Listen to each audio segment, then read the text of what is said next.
প্রশংসা হবে একমাত্র আল্লাহ সুবহানাহু ওয়া তাআলার। কথা বলেন ঠিক কিনা?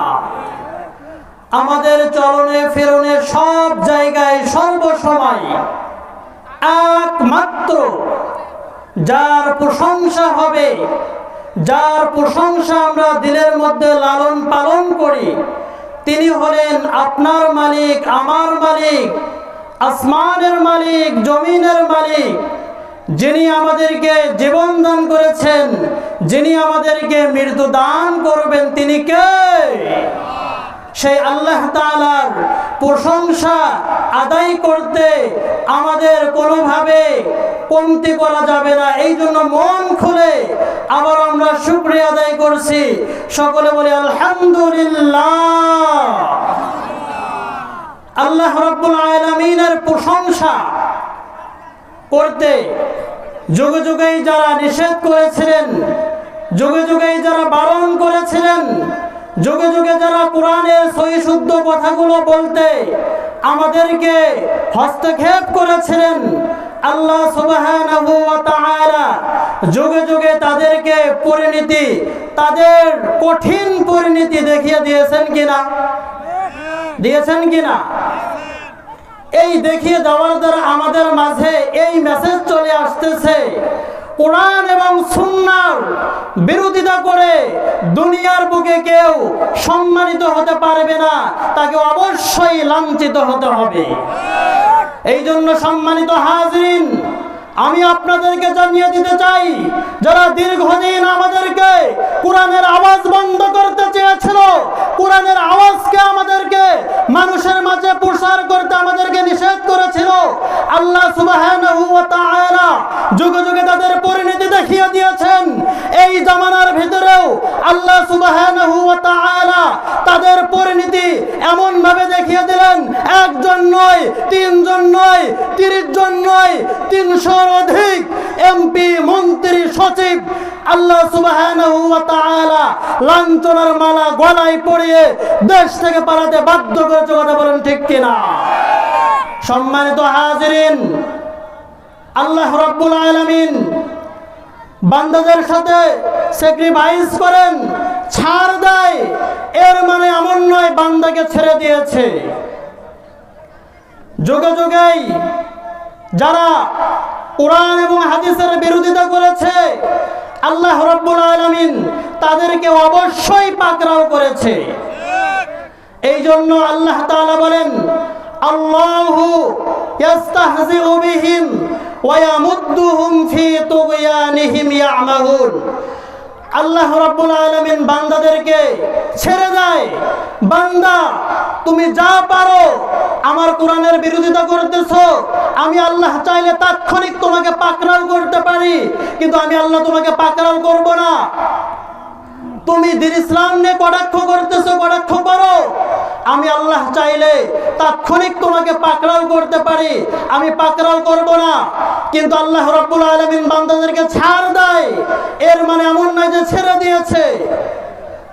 পক্ষান্তরে বান্দা যখন নাফরমানি করতে করতে ফিরআউনের কাতারে চলে যায়, আবু লাহাবের কাতারে চলে যায়, রাইসুল মুনাফিকিন উবাই ইবনে খালফের কাতারে চলে যায়, উবাই ইবনে আব্দুল্লাহর কাতারে চলে যায়, আল্লাহ সুবহানাহু ওয়া তাআলা তাদেরকে যেমন, ফিরআউনকে যেমন মৃত্যুর সময় কালিমা পড়ার তৌফিক দেয় নাই, তেমনি ভাবে এই স্বৈরাচার সরকার বিদায়ের সময় জনগণের কাছে ক্ষমা চাও তো দূরের কথা, জনগণের কাছে শেষ ভাষণটুকু দেওয়ার তৌফিক পায় নাই। সম্মানিত হাজিরিন, আপনারা কি চান এই রকম স্বৈরাচার শাসক আমাদেরকে শাসন করুক, আমাদের মাথার উপর বসে আমাদেরকে শাসন করুক? এমনটা কি আপনারা চান? নজরে দুহাত উঠিয়ে আল্লাহ তাআলাকে দেখিয়ে দেন, নারায়ে তাকবীর, নারায়ে তাকবীর। কোরআন সুন্নাহ যেখানে, আল হাদিসের আলো, যাত্রাপালা যেখানে, হাত নামান।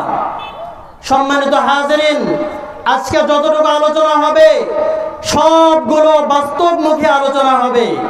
আমরা একটু আগে একটা স্লোগান দিলাম, নারায়ে তাকবীর, আল্লাহু আকবার, এই আল্লাহু আকবারের আওয়াজ দিতে আপনারা ভয় পান নাকি? ভয় পান?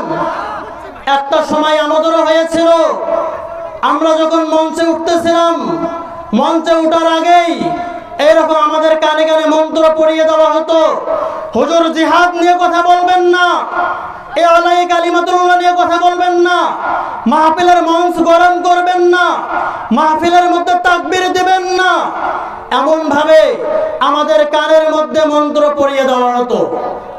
আমি বলতে চাই, এমন কি একজন নেতা বলেই ফেললেন এই তাকবীর নাকি বিতর্ক স্লোগান। নাউজুবিল্লাহ বলেন, এই তাকবীর নাকি বিতর্ক স্লোগান। আল্লাহু আকবারের ধ্বনি এটা বিতর্ক স্লোগান হতে পারে না। যে বলবে আল্লাহু আকবার বিতর্কিত স্লোগান, আমি বলবো আল্লাহু আকবারের ধ্বনি এটা বিতর্ক স্লোগান নয়। যে নেতা বলেছে তার জন্মের মধ্যে বিতর্ক রয়েছে, কথা বলেন ঠিক কিনা? সম্মানিত হাজিরিন, আল্লাহু আকবারের ধ্বনি উহুদের ধ্বনি, আল্লাহু আকবারের ধ্বনি বদরের ধ্বনি, আল্লাহু আকবার এই তাকবীরের ধ্বনি কাফিরের সামনে একজন মুমিনের জন্য ঈমান বৃদ্ধিকারী একটা স্লোগান, কথা বলেন ঠিক কিনা? আমরা যারা মুসলমান জন্মগ্রহণ করার সাথে সাথেই আমাদের ডান কানে আজান দেওয়া হয়েছে, বাম কানে ইকামত দেওয়া হয়েছে।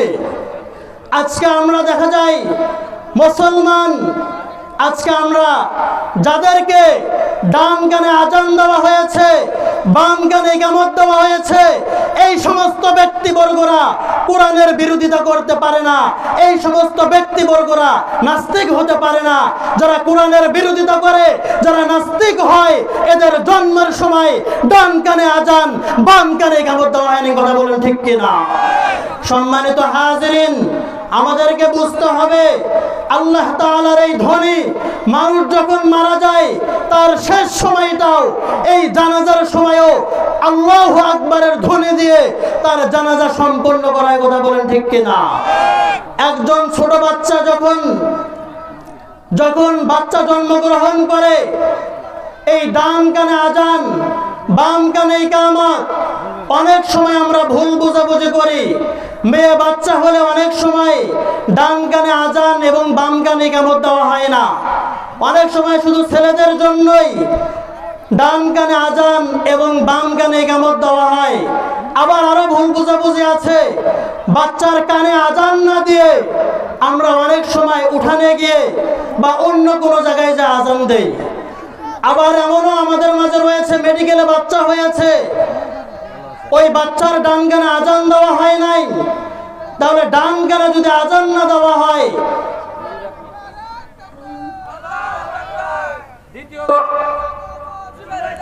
দ্বিতীয় বক্তার আগমন, দ্বিতীয় বক্তার আগমন, শুভেচ্ছা স্বাগতম। দ্বিতীয় বক্তার